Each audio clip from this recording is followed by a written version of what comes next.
রোকেয়া, পুষ্পিতার বিয়ে থেকে জানা।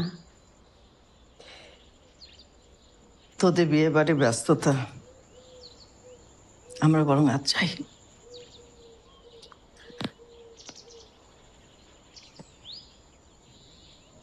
পুষ্পকে দোয়া দিয়ে যাবি না?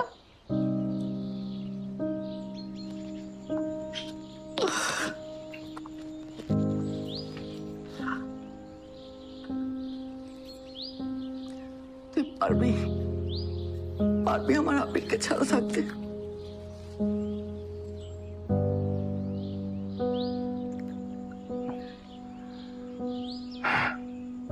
রীতা, ভাইজান, আমার আবিরের কাছে পুষ্পকে দিয়ে দে।